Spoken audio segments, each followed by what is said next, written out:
Good afternoon, everyone, and good evening, and welcome to you all for this second e-learning training done by Professor Amanda Kennedy, based on the e-learning materials that are on the ADB website, teachenvirolaw.asia. But before we begin, Angelo has got the TTT video that we would like to show you once again to remind you of the program and some of the things that we have done over the years. So Angelo, if you're ready to start, that would be great.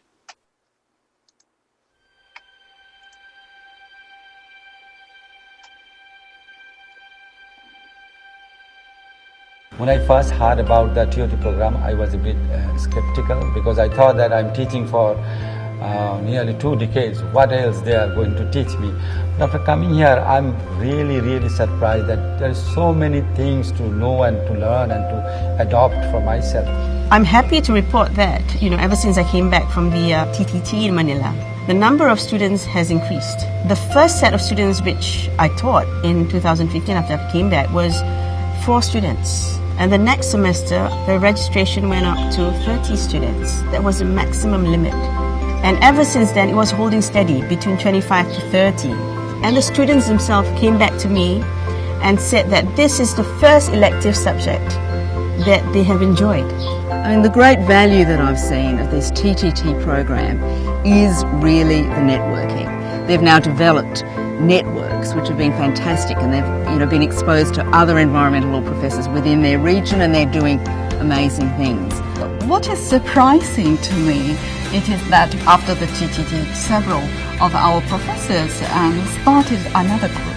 That is not for the environmental teachers alone, but also for the Environmental Protection Agency, the local people who really go to the polluters to find. I never realized there were so many practical questions that has to be answered. And what chemicals is toxic, why it is toxic, what's the legal basis, how much I should fine. That's also not only benefit those officials, but also benefits the teachers, because that's the real things, the real world. It's amazing. And I think the group is growing.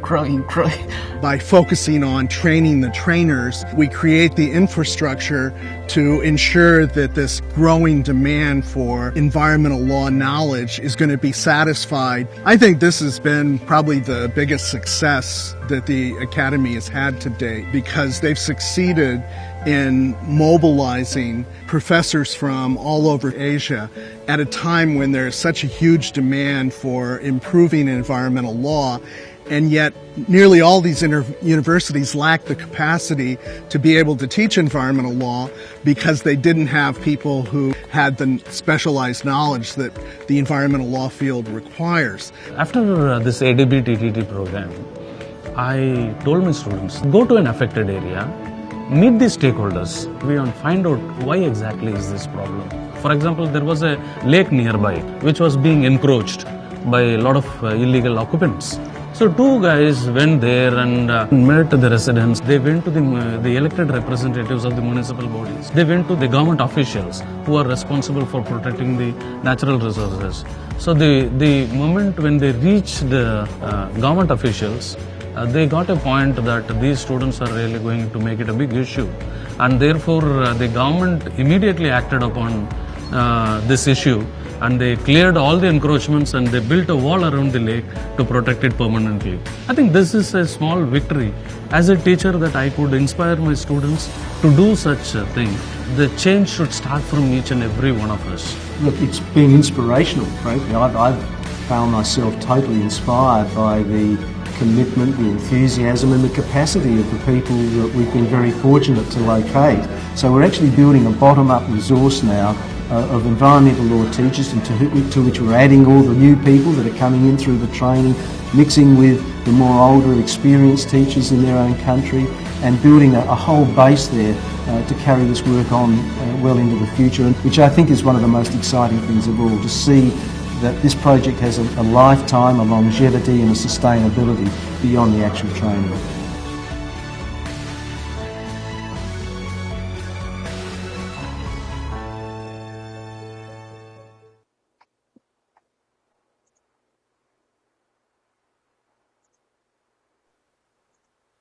Thank you very much indeed, Angelo. And that just is a bit of inspirational video to remind everyone some of the good things that are happening out of the Train the Teachers workshop.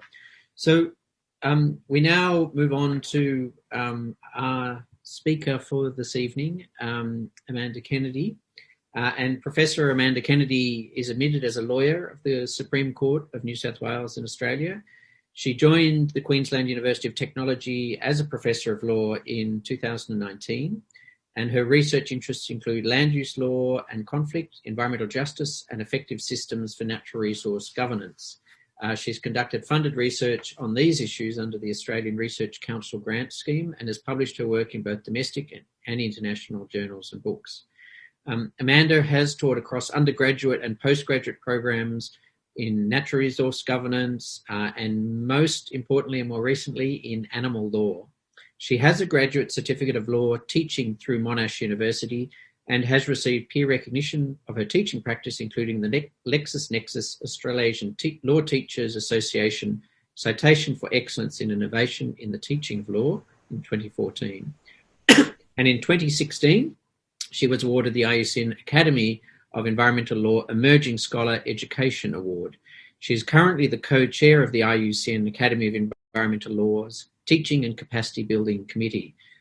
Amanda has been a strong supporter of the ADB Train the Teachers Environmental Law Champions program. She brings an enormous wealth of knowledge, not only about the substance matters in environmental law, but most importantly, effective means of teaching. So we're very happy for Amanda to be here today to give this second webinar on the e-learning materials that are available on the teachenvironmental.law.asia website. So please, Amanda, the screen, as they say, is yours. Thank you, Matthew. Hello, everyone. It's a good evening here from me over in Brisbane, Australia. I know for probably most of you, it's still in the afternoon where you're located. To that end, if you would like to participate in our Padlet, and I'm just sharing that on the screen now so you can see it. There's a Padlet there. The link is in the chat box. If you would like to just log in there and let us know where you're joining us from today. This is just one little tool that we demonstrated very briefly last time, but again, I just want to emphasize here today that it's a really useful tool that can help with building engagement and interaction with your students. So if you'd like to go to the Padlet and let us know where you're from, it would be great to see that there. So I'll just share the slides for you now. Angelo, are you able to confirm that the slides are visible? I'm still seeing the map at the moment. Okay, let me just try one more time. How's that? That's great. Good. Okay, and just wanting to let you all know that if you have any questions at all as we go throughout, because we are a smaller group this time, feel free to pop a question in the chat or even use the raise hand function and jump in and ask away, and we can answer those questions as they come up. So today we're going to look at the next section of modules in the e-learning materials that have been made available, which I think you would all be familiar with now. And beyond that, we're also going to look at some particular ways in which you can incorporate some of those modules in an online teaching context. So last time we looked quite closely at some of the theories of learning that underpin online teaching and learning. Today, we're going to go a little bit deeper and focus really closely on the issue of learner engagement. And so as we've just seen, there is the tool of things like Padlet and other interactive tools and mechanisms that we can use to just help foster that interaction and engagement with students.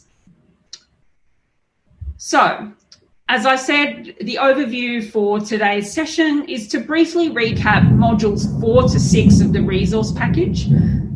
apologies. I'm sure you can probably hear that storm brewing in the background here. As we said while we were waiting for the session to start, it's one of those classic Brisbane summer storms, so you will have to bear with me as the thunder starts rolling in.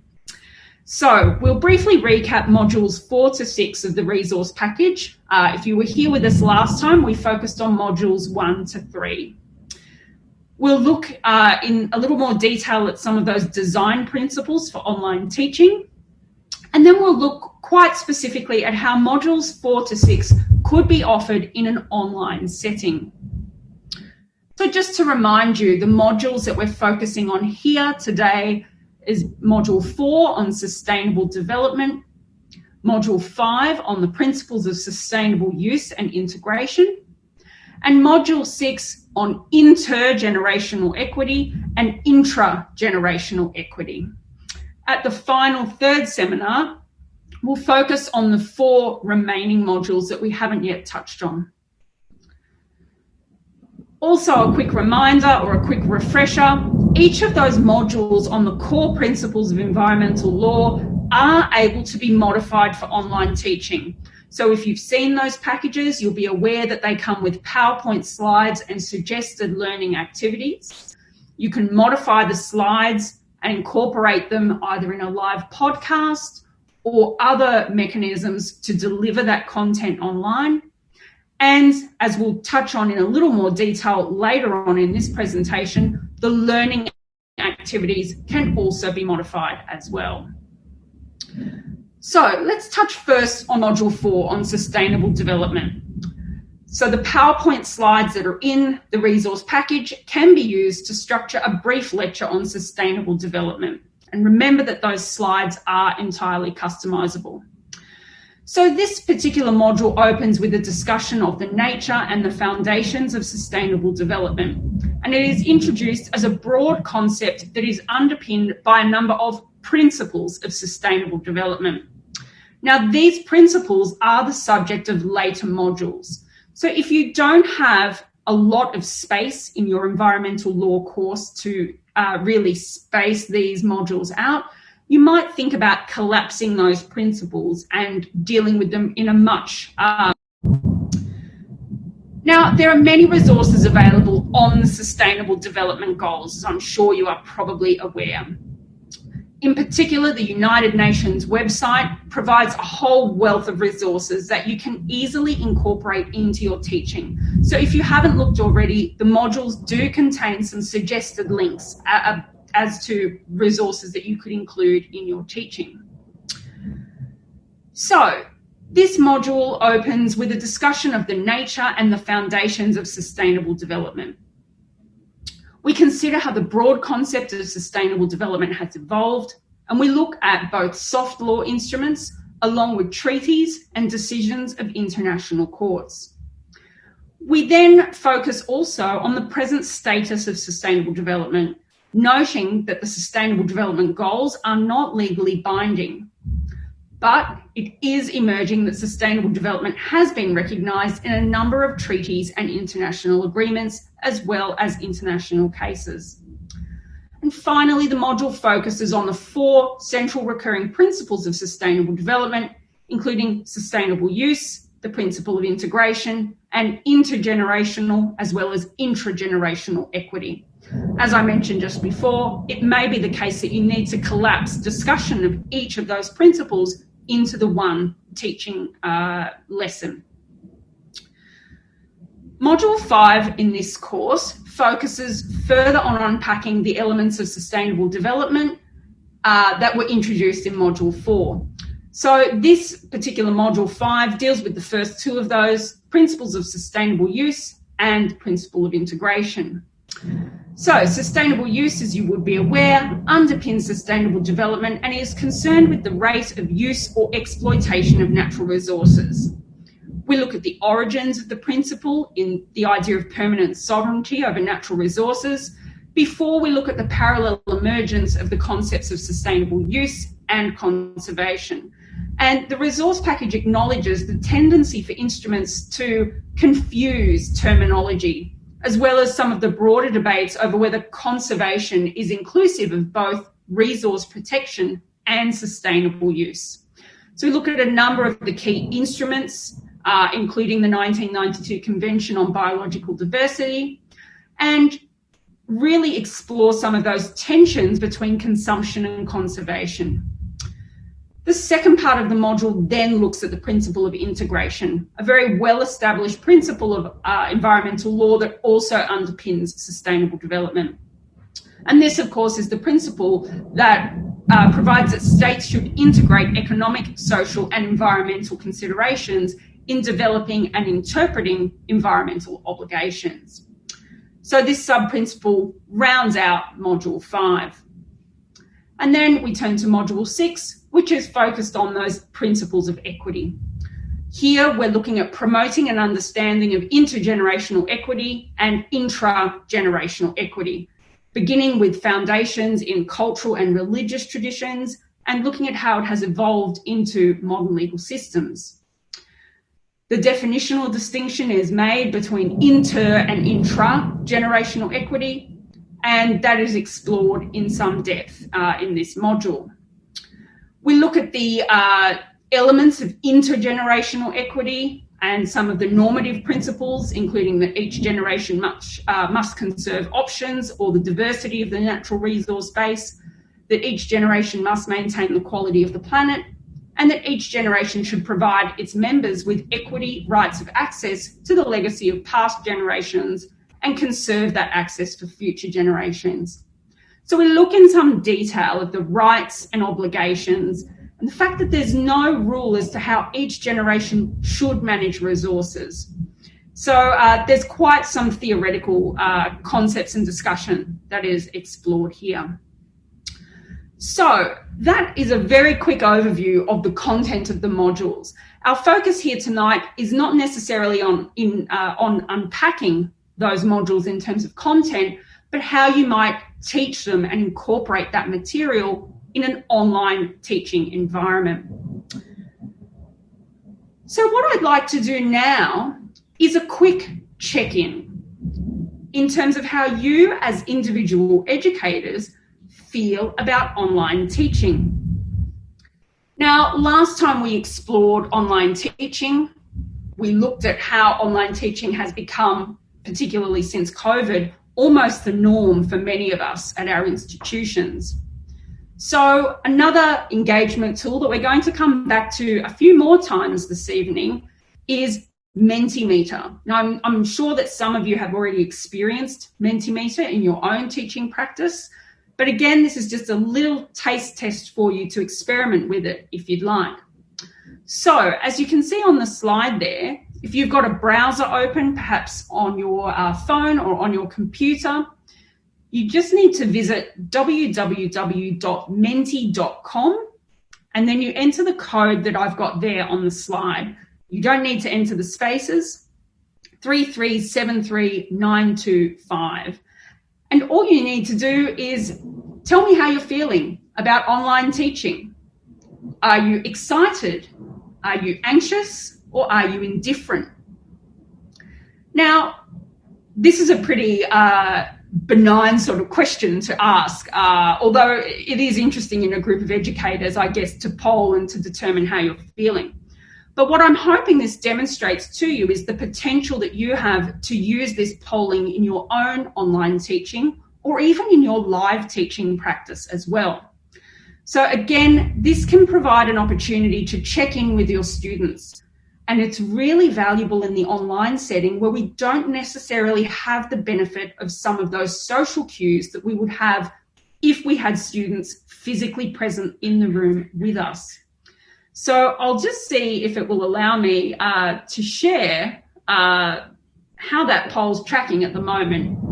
We have 3 excited. I'm hoping, Angelo, that's sharing at the moment. Yeah, it's coming up. Awesome. So 3 are excited, 1 anxious. So do feel free to keep your responses to the Menti Meter coming. I understand for some of you, if you're interacting via Zoom on a mobile phone, it might not be possible to switch at this point in time over to a browser to complete that poll, but I'll keep it open. So feel free to check in at any time and post your response. So to head back now to our slide set, that will allow me to move my mouse.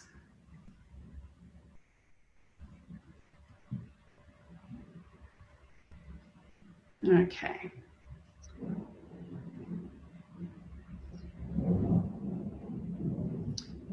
So feel free to come back to the Menti Meter and enter your response at any time.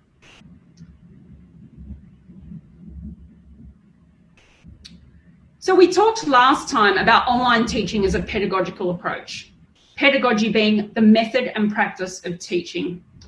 And we talked about how learning theory needs to guide the decision of what technologies are used, rather than simply using technology for technology's sake. So learning theory needs to really guide our practice and why we're selecting particular tools for online teaching. A very brief recap of those theories of learning. We have behaviorism, cognitivism, and constructivism.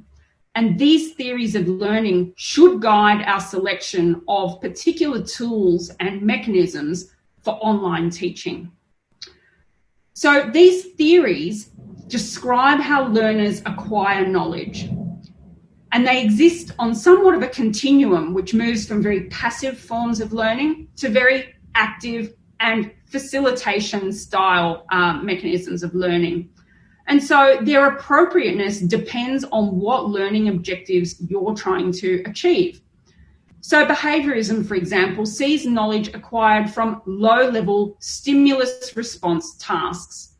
So the focus here is very much a passive one. It's on getting students to remember key points through repetition and reinforcement. And the role of the educator is to devise a teaching approach that strengthens the stimulus and response connection. So this is a really good approach for teaching foundational concepts, which might include teaching students how to identify and find legislation. So in terms of teaching approaches that are consistent with a behaviourist approach, we would be using things like very short video lectures which convey content. We might use online games or multiple choice quizzes to strengthen the student's ability to recall key facts and knowledge. Alternatively, cognitivism views knowledge as more actively constructed by learners. We start to get learners to process what they know, and we as teachers become more facilitators, guiding student discovery. So this particular theory holds that learning is not only about external stimulus, it accounts for the learner's own mental processes of thinking and problem solving. So in law, a really obvious example of this is where we give students a hypothetical fact situation and ask them to apply the law to that set of facts. So if we're using this sort of an approach in an online learning environment, again, it's how we use hypothetical scenarios and build them into our learning management systems. We might provide students with online reflective activities, and we could even give them mind mapping activities as well to map out and demonstrate what they know.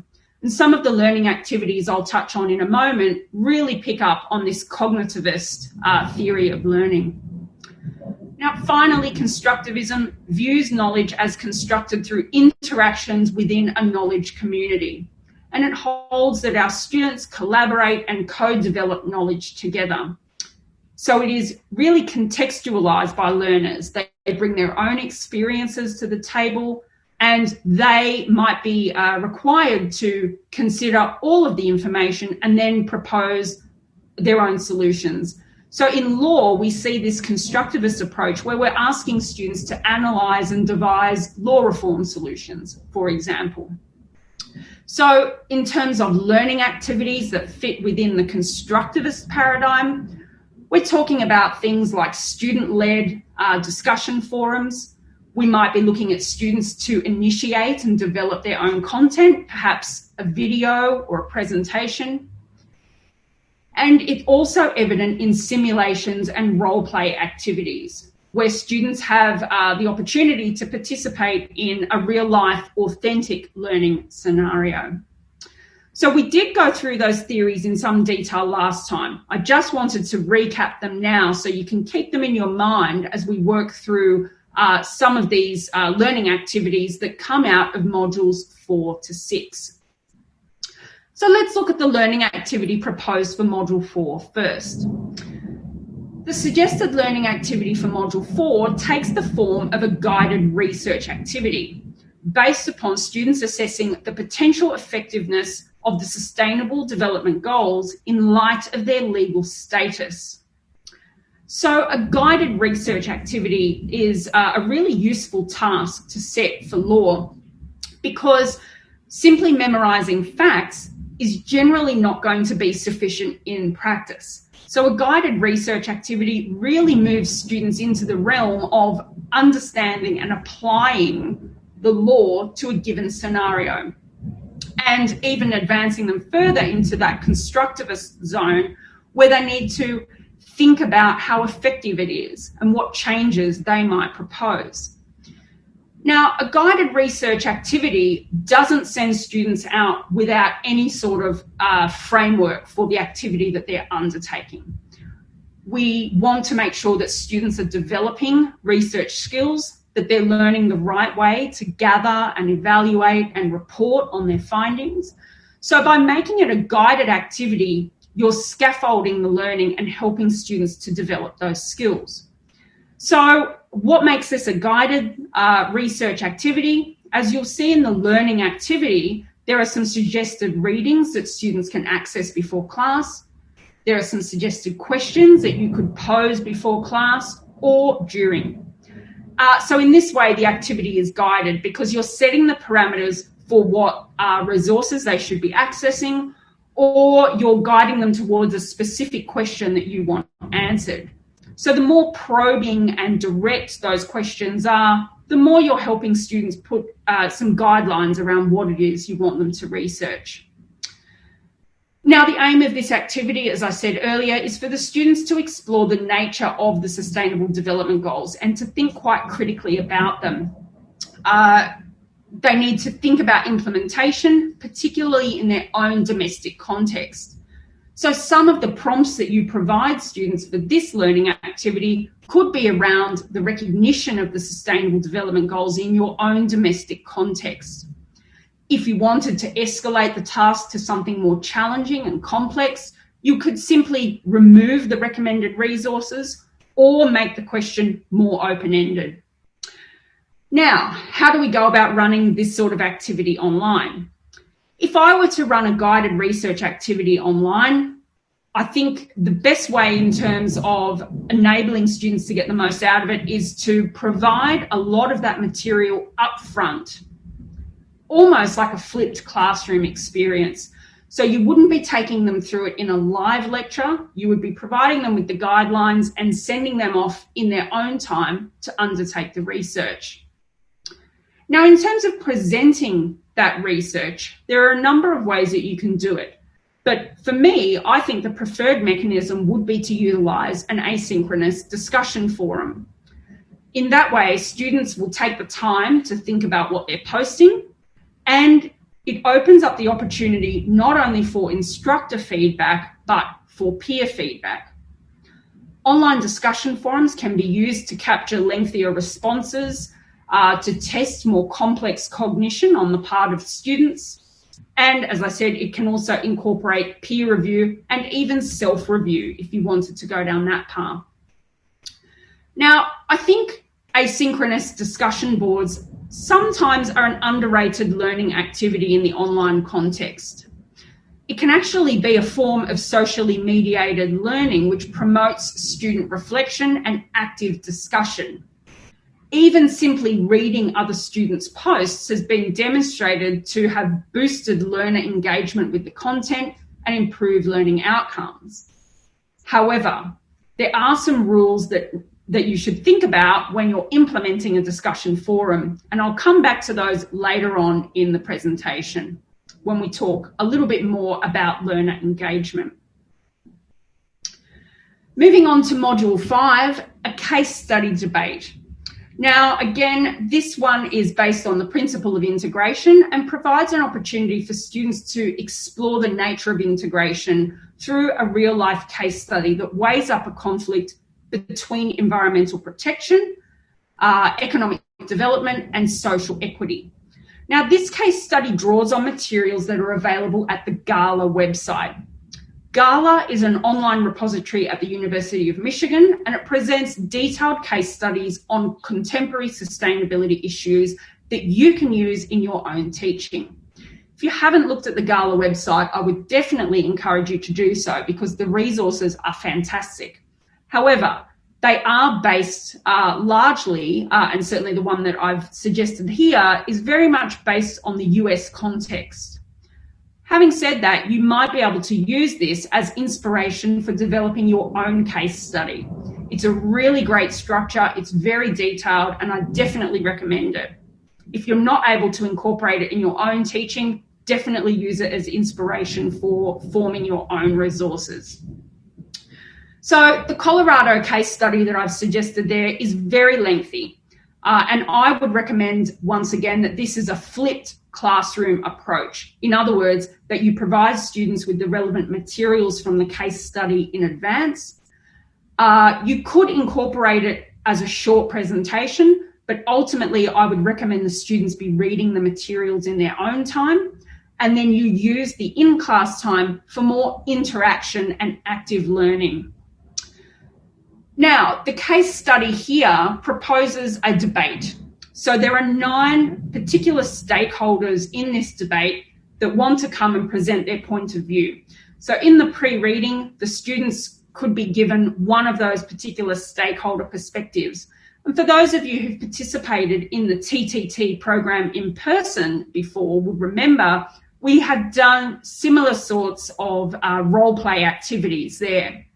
So how do we move this online? In my view, this is where Zoom can really be helpful.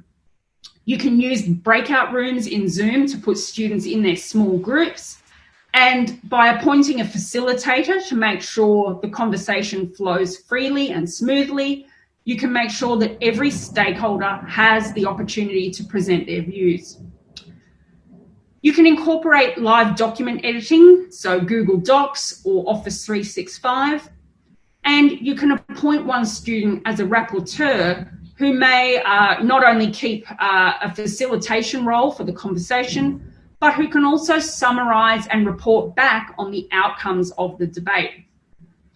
And this is where you might find a tool like Menti Meter quite helpful, in that when all of the debates have taken place, say, for example, you have multiple breakout rooms, you could then send all of the students to a site like Menti Meter and have them vote on which particular perspective did they think was the successful one or the correct one in the circumstances.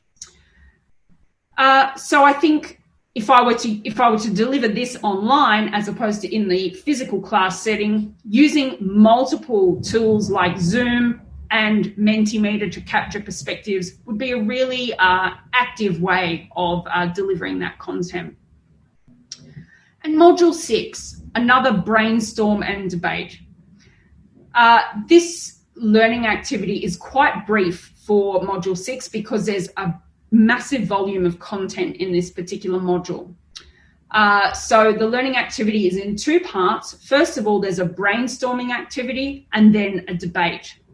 Now, for the brainstorm activity in small groups, students brainstorm the differences between intergenerational and intragenerational equity. So it's really a scaffolded learning activity. We want to get the students here freely exploring ideas without criticism before reconvening in a larger group to discuss and debate the findings. So tools like Padlet that we used at the start with the mapping function, and we also looked at that in our last seminar as well, allow students to post comments or links or images and to really freely demonstrate how they understand the content.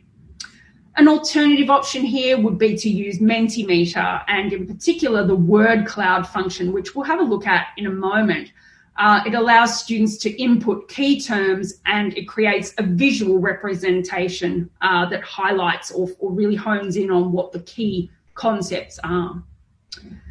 In the second part of the activity, students are posed an open debate style question.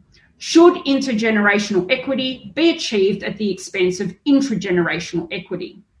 Now, one way that you could run this activity online, again, is a synchronous debate with Zoom. Small breakout rooms could work quite well for this, particularly to allow students to gain confidence in expressing their ideas. You, as the instructor, could move between the various breakout rooms, pretty much as you would in a physical classroom, to encourage discussion and debate. You may need to ask certain questions to get the conversation flowing. And then, depending on the size of the group, it may be worth bringing everyone back together at the end for a larger group discussion. Again, you can use a tool like Menti Meter to have everybody vote at the end on the outcome. And using a live poll, I think, is a really great way to gauge perspectives and thoughts from students without putting anyone on the spot to raise their hand. They're completely anonymous. I think it's really important that we allow students the opportunity to engage in some of these brainstorming activities and testing of ideas in those small groups, first to motivate them and to make them feel comfortable enough to contribute to the larger group debate. So those initial conversations around the key concepts should also help to stimulate ideas, which then hopefully translates into a more rigorous and informed debate and hopefully a deeper student comprehension.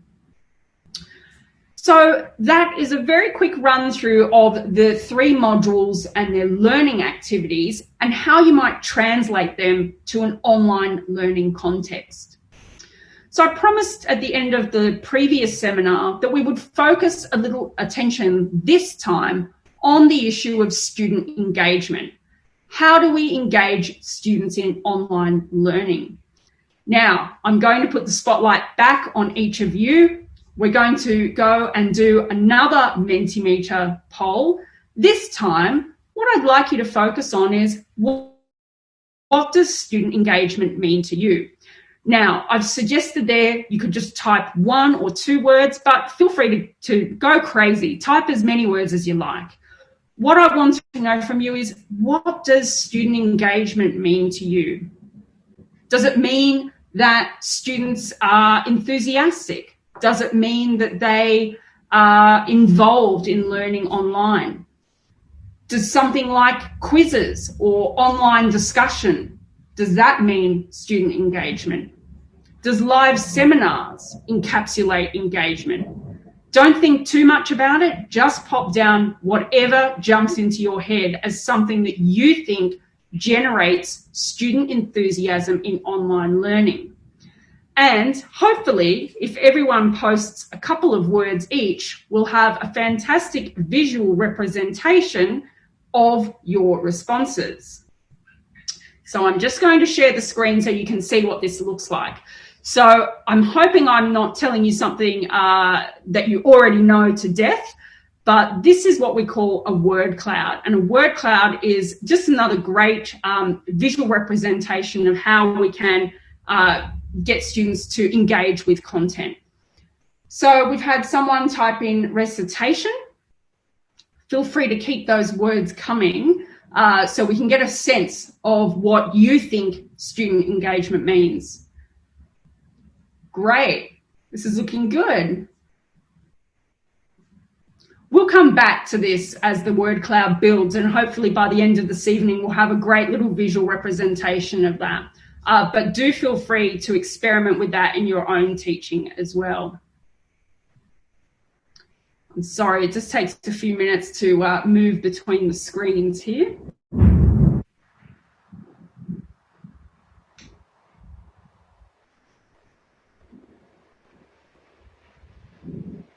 Okay, so do keep those responses coming. Let's go back to the slides. So, student engagement. I want to put something to you. the idea of presence. And if you remember back to our last seminar, which took place right before Christmas, we talked about the other type of presence, Presents. Now we're talking about presence, Presence. Presence is what we're talking about when it comes to creating effective learning environments. How do we build presence and engagement for students? So when we talk about an effective online learning environment, the literature tells us that we need presence, 3 different types: cognitive presence, social presence, and teaching presence.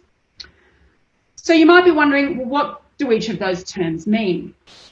Cognitive presence refers to communication which facilitates the critical thinking from which students construct and confirm meaning. So cognitive presence really is talking about the actual learning opportunities that students have. Have we set up the learning for them that they can actually engage in critical thinking and what they need to do to learn?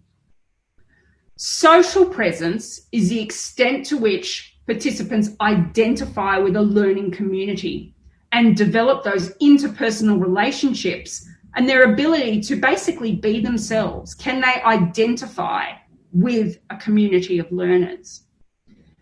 And finally, teacher presence refers to the design and management of those cognitive and social presences and processes to realise learner outcomes. So we're going to focus on each of these 3 types of presence. You might have also heard this described as a community of inquiry model. So to create the best environment for learning online, we need all 3 dimensions. We need cognitive presence, social presence, and teaching presence. And that's not unique to the online learning environment, but what we're going to do now is to focus on how each of those types of presence may be demonstrated in the online teaching realm. So let's focus first on cognitive presence. It's in this dimension where the learning action takes place. This is where students think critically. They go through the process of constructing knowledge, inquiring, exploring, and thinking. So, how do we provide opportunities to stimulate critical thinking in the online learning environment? And you might remember back to the previous seminar, we talked a lot about the evolution of online learning and how initially it was just seen as a place to dump content. It was a repository where we forced students to engage with lengthy 2-hour recorded lectures and things like that. So certainly in the literature and in my own experience, these are not generally opportunities that stimulate critical thinking for our students. So what can we do to stimulate critical thinking in the online realm? Discussion forums are a really good way to get students to interact and engage with content. And I know from our word cloud, a couple of you wrote the term discussion. Now, discussion forums open up a whole can of worms in terms of what works and what doesn't. And we're going to talk about that in a moment. We have small group discussion activities, whether they are conducted over a forum or whether they're conducted synchronously, perhaps over Zoom. And we also have things like reflective activities. But I just want to come back to the idea of discussion forums. I'm sure if I had you all visible on camera and if I asked you to raise your hands in terms of experiences with discussion forums, you've probably had some good experiences, and no doubt you've probably had some quite average experiences where the discussion tapers off very quickly. So what we know from studies into discussion forums in terms of what works and what generates student engagement and interaction and contributes to the success of cognitive building activities. First of all, they're very well structured. Secondly, they provide clearly defined roles and responsibilities. And thirdly, they provoke students to explicitly confront the opinions of others. So how can we do that in practice? First of all, we need very clear participation guidelines for students. This is where we have things like netiquette, where we outline what is good behaviour and what is not good behaviour. And I'll talk about in a moment under the banner of teaching presence how we can model and demonstrate that behaviour ourselves. When it comes to discussion boards, less can be more. There is greater value in targeted, probing questions about a particular piece of content rather than simply asking questions that are open-ended and loose, or just getting students to post on anything they like. That can become overwhelming for students who generally need a little more guidance about how they're going to use the discussion forum. The other thing to remember with discussion forums is that they don't have to be written. Students don't have to reply in typed form. They may be able to post replies via short videos or concept maps or other multimedia sources to allow multiple cognitive channels to be engaged. The ultimate goal of a discussion board is to get students talking to one another. But it is instructors who really play a role in getting those students communicating with one another in the first place. Where students seem shy or reluctant to participate, it may be necessary to intervene as an instructor and ask students if they would like help or to explain further about the operation of the discussion forum. Now, I want to make a brief comment here about using discussion boards as an assessment item. There can be a tendency to grade students on participation rather than the quality of posts. And in my experience, this is where we see discussion boards descend into a whole bunch of students writing, "I agree with what Rahana said," or "I think Matthew made a really good point," rather than putting anything of substantive value of their own and contributing to the conversation. So I would suggest that you look for ways to grade students on posts that advance the discussion, rather than simple throwaway lines like "I agree." And a great tool for this is to adopt the 3C and Q model. And what this model is the 3 C's are a compliment, a comment, a connection, and then a question. So you can require students in their posts to make a compliment, a comment, a connection, and then finish their post off with a question that keeps the conversation going. The underlying point here with discussion boards or discussion forums as a form of generating cognitive presence is that if we were in a conventional face-to-face classroom setting, those teaching arrangements provide opportunities for communication, especially between students, in ways that we as teachers don't necessarily recognise and which definitely disappear once we move online. And so there's subtle cues that become invisible. For example, sitting in a live lecture theatre, students have the opportunity to pick up on non-verbal cues from other peers as to whether they understand the content. And similarly, we as educators pick up on those cues as well. So we're not getting those spontaneous conversations or the non-verbal cues. So it's really important that we set up a clear structure within which a discussion forum takes place to ensure that engagement actually happens. I want to talk now about social presence. Social presence is whether or not students identify with a particular learning community and whether they develop interpersonal relationships.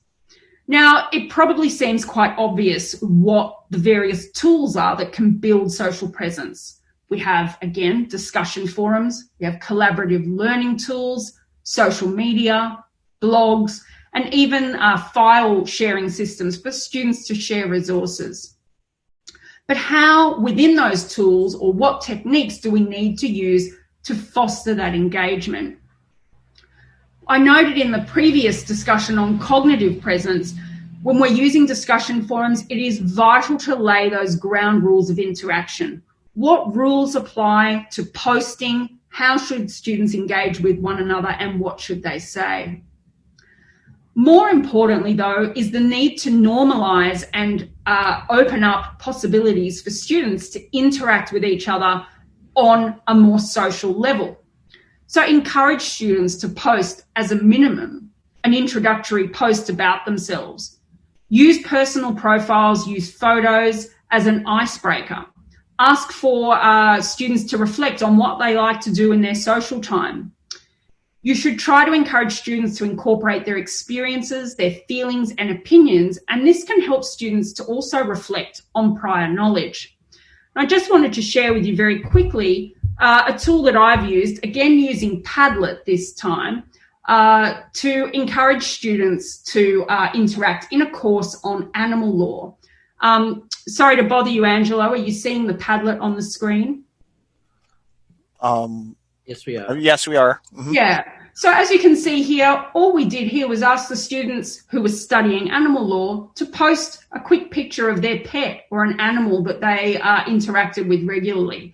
Most students obviously have dogs in this group, but it was great to get students talking. And this little guy here was actually a rescue dog, which opened up a lot of opportunities for discussion around animal welfare and really fed into the unit content.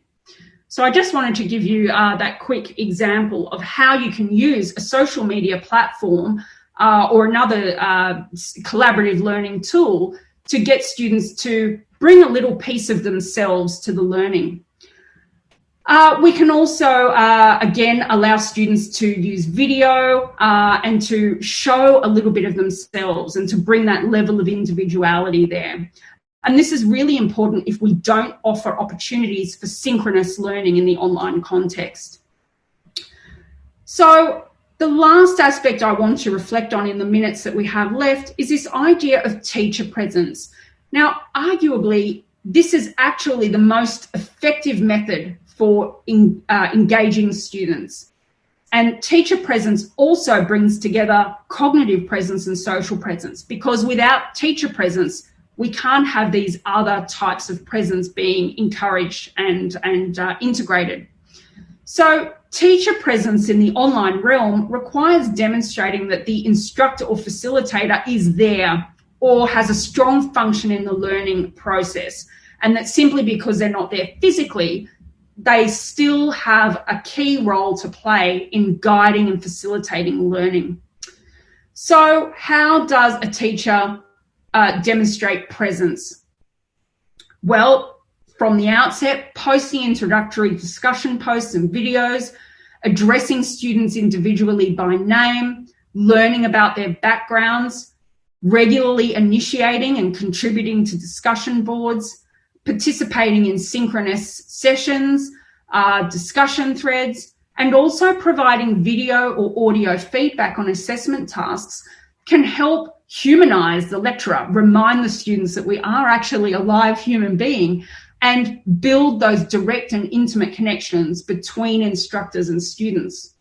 So, of course, one of the first things that you would do if you were teaching in person would be to introduce yourself. It's no less important in the online context. Introductions, I would say, are even more important in the online context because it's one of the first points of contact that you have with the students. Video introductions really assist the students to help feel more connected to you.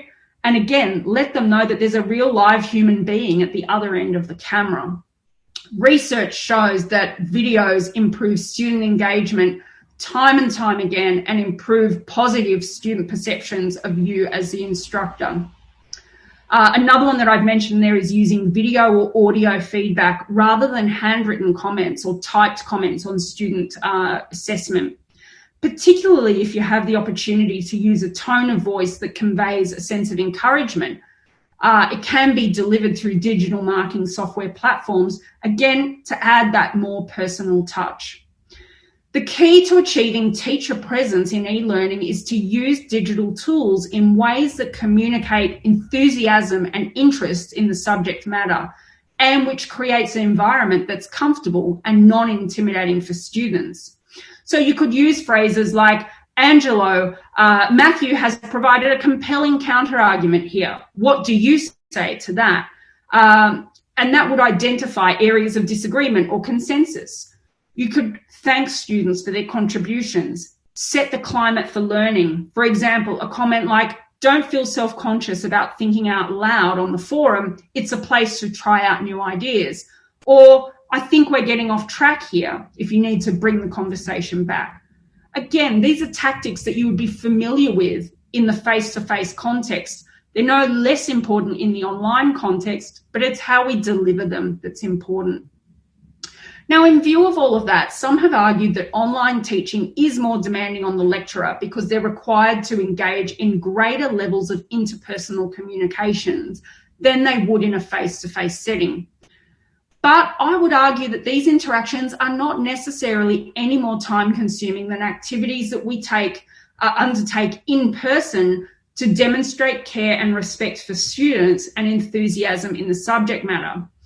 If you've ever taken the time to develop or design an authentic in-person role-play collaboration from scratch, or if you've taken the time to deliver quite detailed feedback in an individualised commentary on student assessment, you know that it takes time to prepare. So irrespective of the medium, whether it's online or in person, good teaching takes time.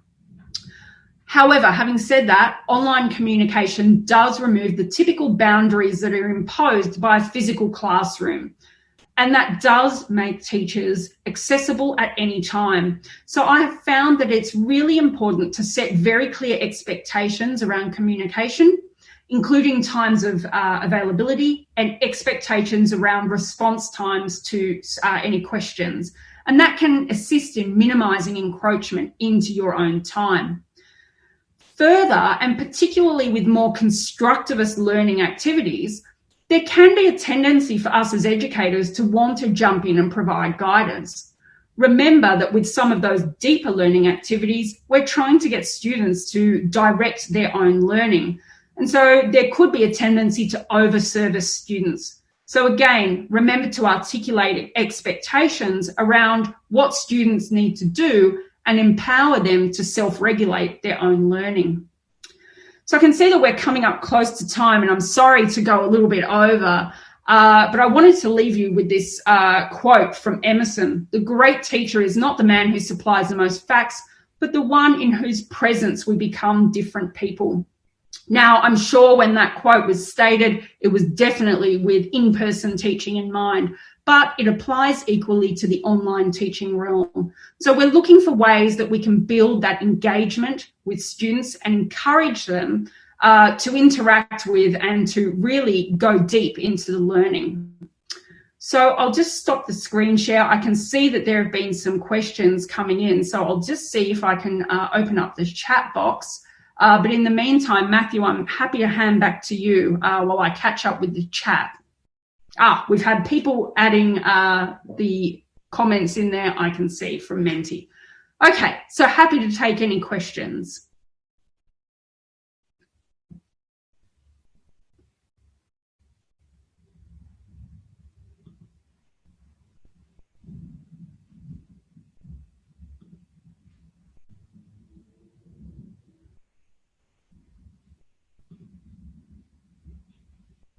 Looks like Matthew was just booted out, so hopefully he's been able to rejoin. Sorry, I'm back now. Sorry about that. So I'm handing back to you, Matthew. And I missed the end. I'm sorry. That's quite all right. Sorry, I just missed that final bit of the presentation. So I do apologise for that. My computer just crashed at that particular. That's always the way. So I'm not sure. Did you go back to the Menti Meter word? Oh, good question. Let me just reload that up. Sorry, it's now going to take me a moment to get the screen sharing going.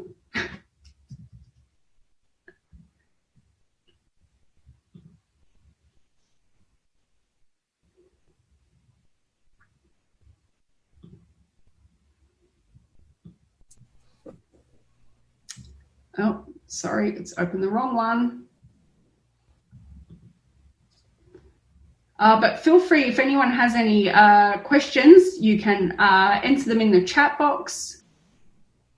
So we've got, and what you can also do, because we've got a good group of people, if you want to ask a question, please just, you can unmute yourself and ask a question direct to Amanda. Or you can type it in the chat box, but feel free. And I think also you can probably raise a hand as well. But we would say that just because we've got a good group, feel free to unmute yourself or turn your video on and ask a question to Amanda about learning and participation. So I think, you were sharing that Menti Meter, I thought. Oh, has it gone off? It just went off again. So okay.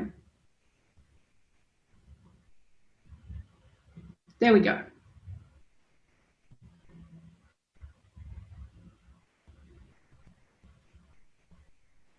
Right, questions. That seems to be a very good interactive learning, engaged learning, eagerness, excitement. Oh, I like that. Motivation. So obviously it is the engagement requires the students to actually do something. Is that right, Amanda? Yeah, and I think, I mean, certainly to me, student engagement means where they are taking a much more active interest in their learning and that they see themselves as a part of that learning community. You know, I think we sometimes take for granted how some of these things come naturally in a physical face-to-face setting, that sense of belongingness to a community. So it's about how we can engage and facilitate that for students in the online realm. It does take a little more work, but it's not impossible. So are there any questions that people would like? I mean, I guess I just have one of those questions about technology. I mean, you use Padlet, we use Menti Meter. That does seem to require people to have a laptop or an iPad, or not? To a point, you can certainly use Padlet and Menti Meter on a mobile phone if that's what you have access to. Menti Meter especially is very easy to use on a mobile platform. And I mean, I first started using that in a physical class setting and then carried it over to online. But what I really like about it is that it provides a low risk way for students to become engaged. You know, in a physical classroom, everyone can see who's got their hand up or who's answering a question. Behind this platform, students can become engaged and check their understanding if you're posting a substantive question, or to otherwise participate and feel a part of a community if they're answering a question on, you know, some of the things that we've posted here. I mean, you can have some very basic sort of prompts. It could be, what's your favorite ice cream flavor or something like that, just to get students talking and interacting and feeling part of a community. So, you know, these tools might seem like they are technology for technology's sake, but they actually do have a role to play, and they do provide opportunities to sort of help facilitate, I guess, that engagement, that interaction. And can I just sort of follow up and ask what, I mean, how many quizzes or interactive elements, you know, in terms of going from a Zoom to a Padlet question to a Menti Meter question? I mean, how many should you do in an hour-long lecture? And also, I guess the other question I have is, what's the sort of the ratio of interesting questions, you know, or interesting things? Post your animal photo. What's your favorite ice cream? And then, you know, substantive quizzes and questions. I mean, is there look, it's one of those questions, you know, it's like, how long is a piece of string? You know, I think there's no hard and fast rule that you should have, you know, one interactive element for every 20 minutes of teaching. There's, you know, I wouldn't want to go down that path. But what I would say is that it is possible to overdo it. So if you're finding that it's distracting from the content too much, if you're finding it unwieldy in terms of transitioning, and you could see even tonight, for me as an experienced Zoom user, you still have to come in and out of screen sharing, and there's a time lag in doing that. And so if you're inexperienced, I would encourage you to try it out first a few times. Don't let your first live class be the first time you're experimenting with that technology. That being said, it's very user-friendly, and it's very easy for novices to get a handle on. I've certainly just followed the basic instructions in terms of using each of those forums. So I don't think they're particularly complicated, and each of the sites are replete with instruction videos and how-to guides. So there's plenty of guidance there for you if you want to go down that path. But I think the thing to remember is do it so long as it's not distracting you from the core business of conveying content and checking student understanding. So again, it comes back to those learning theories. Why are we using the tool? Not allowing the tool to dictate what we're doing. So we have a question from Professor Yin Yin Win saying, how can we develop environmental law blended learning for community teaching? I would like to know more about cognitive learning. I wonder, Yin Yin, if you might be able to just give me an idea of what you mean by community teaching. Is this for if you're using it not necessarily to teach your students, but if you're using it to work with community members, for example, or to educate the general public?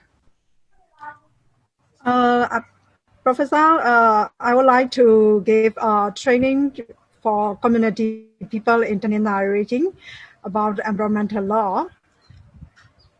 And yeah, thanks for clarifying. Because of the COVID-19, we have to give them blended training instead of in-person training. So I would like to develop how I can manage the training well by blended learning and teaching.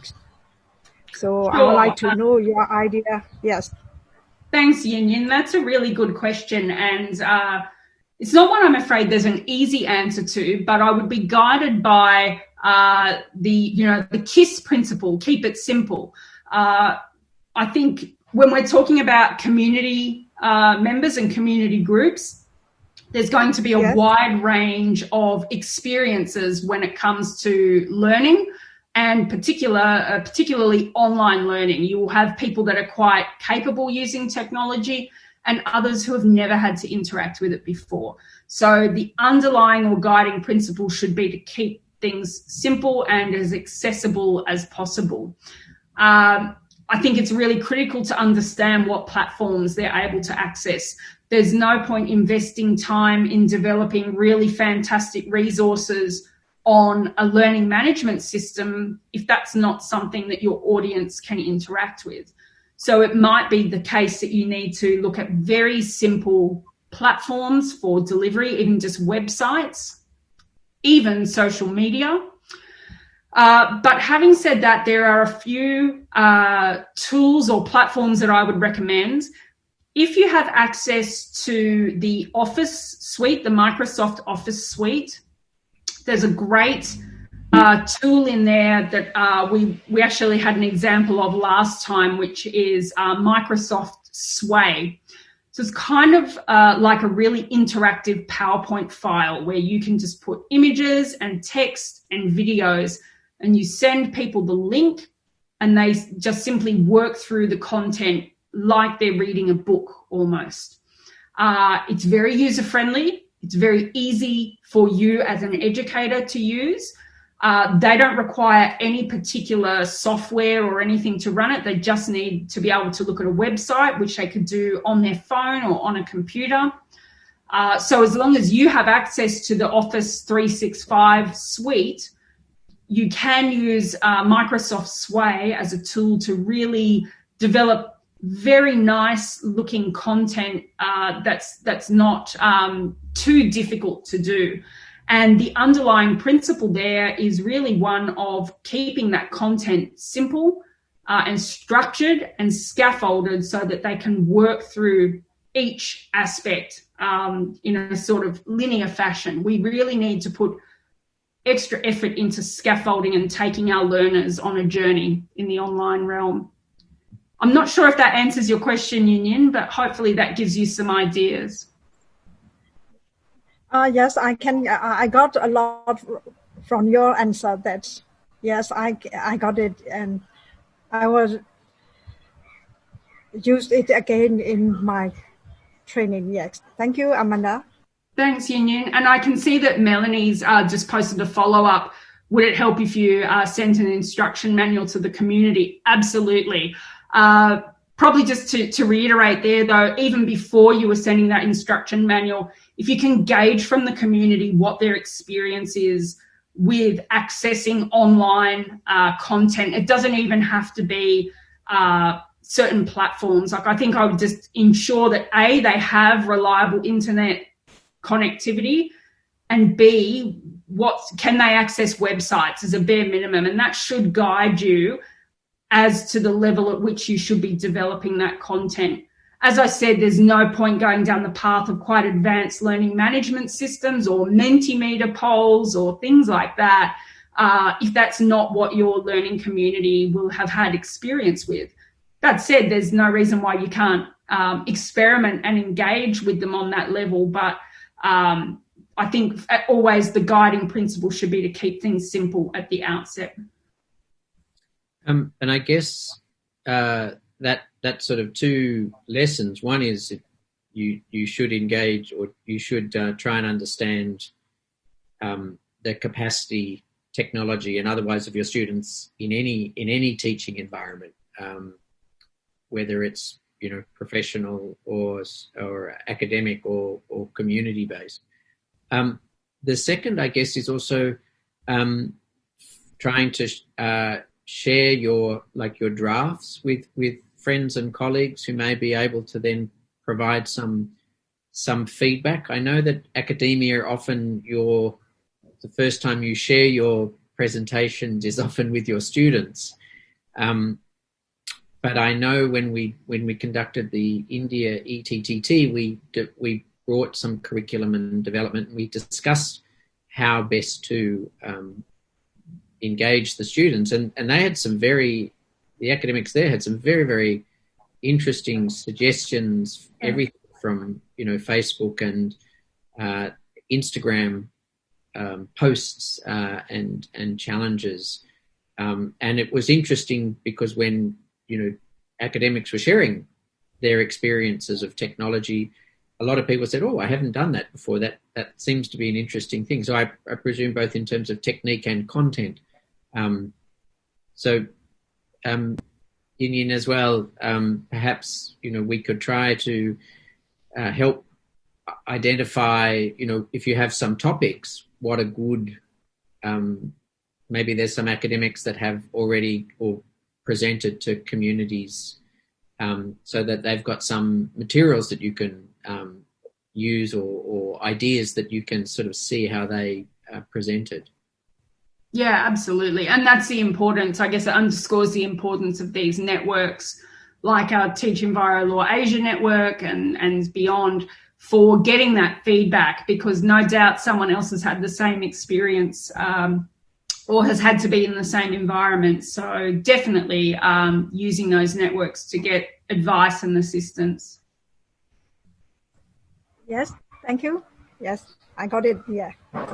Okay, so please again reach out to us in terms of what subject matter were you planning to have the community presentations? I used to give them the environmental law and the human rights issue in Trinidad region, because land issue and for indigenous people, and then the people around the coastal area in May and the world, they are suffering the pollution, air pollution, and then water pollution. And then they have so many problems in the world.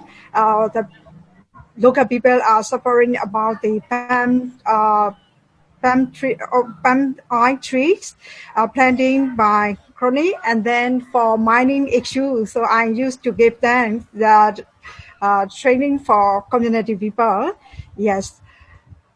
For that, I'm now asking you too about your ideas for giving my local community people and CSO my blended learning for community this environmental law, because I give them, first of all, I give them the knowledge about environmental law, local law and international law. After that, I explain about the human rights perspective from environment. Then we get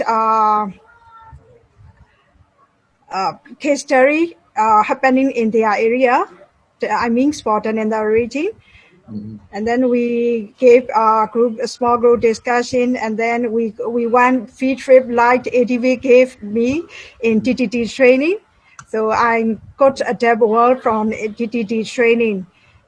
So the people, yes. Yes, so I think every year I go there. Yes, so each and every year I go to the Nanda region. But for next year I can't. So I'm asking your ideas and your knowledge sharing for me to support local community in the Nanda region. Yes, thank you. Thank you, and I think that's something that maybe we can put out to the community of the environmental law champions. To find out how they do this, and this is also a question from Menti Meter. The challenge to online learning is how to sustain their level of enthusiasm throughout the lectures. Yeah, great question, Melanie. So something that I know we've been experimenting with a lot at my institution, especially since COVID, has been this idea of, I really don't like the term, but chunking. So breaking content down into smaller bite-sized pieces. And we talked about that a little bit at the last seminar.